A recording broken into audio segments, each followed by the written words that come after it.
Welcome back to the channel, folks. And here's a cool Decepticon that I've never heard of. Apparently the only fiction that goes with this guy comes from the Transformers Robots in Disguise mobile game. And that's fine, that's cool. We're all about to get an introduction to the Clash of the Transformers Toys R Us exclusive Warrior class, Paralon.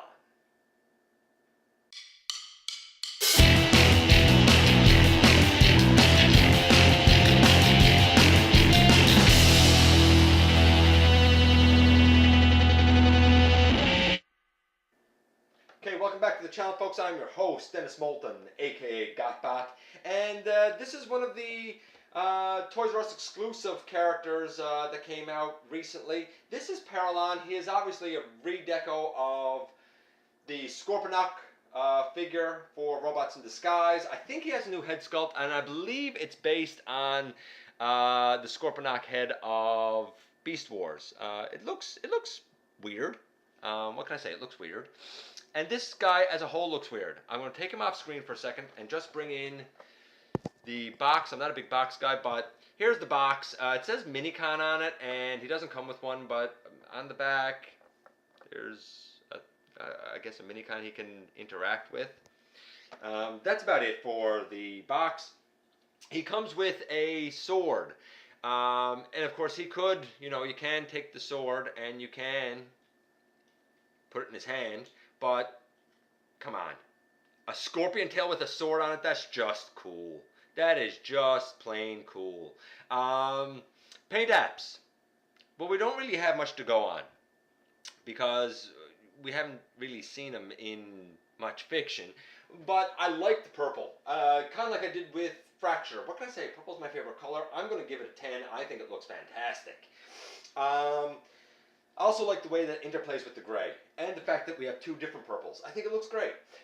Posability, playability. Well, the head can go left, right, look slightly up, slightly down. The arms can go out. There's a nice deep elbow bend. There's a swivel at the ball joint. There is no waist articulation because of transformation. The legs hinge all the way out. Maybe they're on ball joints. No, they're on. Yeah, it is on ball joints. All the way out.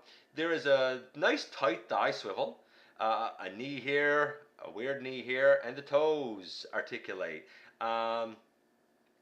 Surprisingly, he's not proving it there. Surprisingly, usually, oh, I don't have him stood right, that's why. I usually find him to be overall pretty stable, although he's not cooperating with me there. There you go. You just have to find that sweet spot. But he does stand well because he has fair-sized feet, considering that the legs are kind of spindly. The tail also can go left and right, and it has a hinge here, and it can go way up over his back and hinge back. It's got movement all over the place as a scorpion tail should. I dig it. Posability, playability, and he's a really cool scorpion, to be honest with you. Posability, playability. I'm gonna give it a 9, to be honest with you. I think this is a great little figure so far. Now the transformation is a bit odd, and you're about to see why. You have these two large pieces up on the shoulder. They cannot come off the arms. They only move on the biceps because the elbow piece is too big. But you begin your transformation by opening these up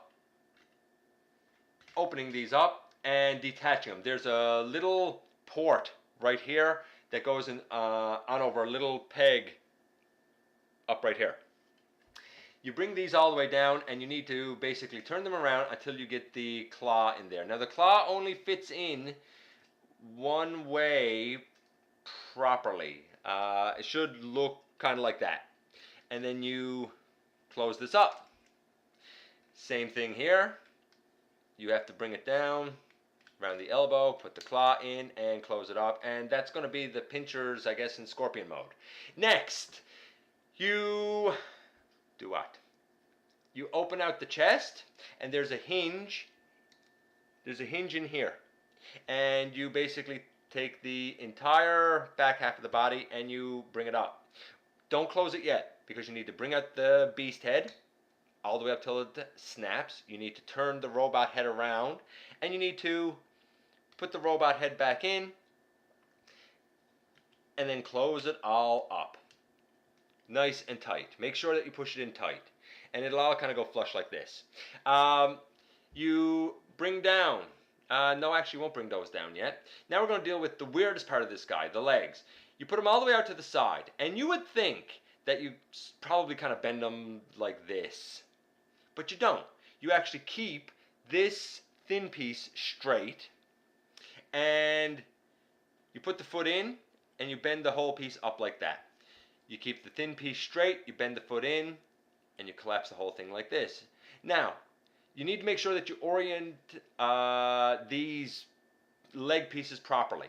They need to come up along the sides of his body. There's a slot right here, and a slot over right here, and there's a peg up right here, and a peg up right here, and they're going to go into that. So, you need to make sure that you bring these forward, because they're going to want to go up, and then you need to turn them at the thigh, not the ball joint, the thigh, and have the foot on the outside, and have the foot on the outside. Then you bring them up, and you put that peg into the hole that I just mentioned up on the chest, and you put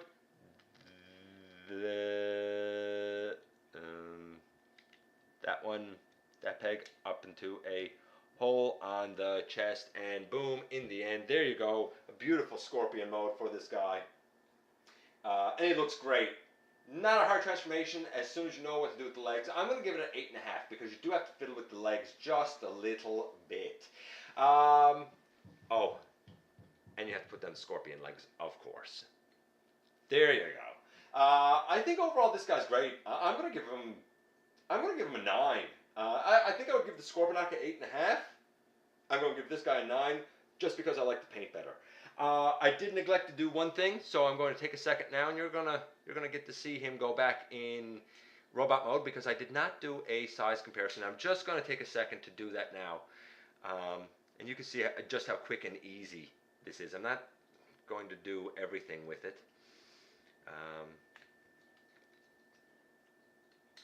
Put the head back down, pull the robot head out, hinge the body back down. I don't usually do both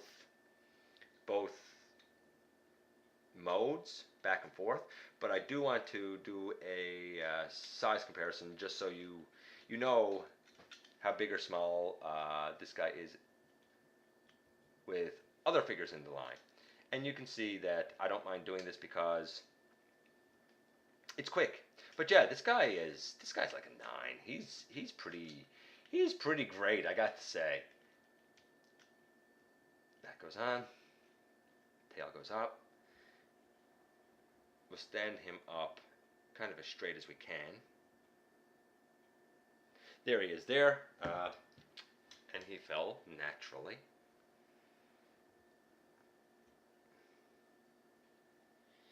Like I said, you do need to find that balancing sweet spot with him.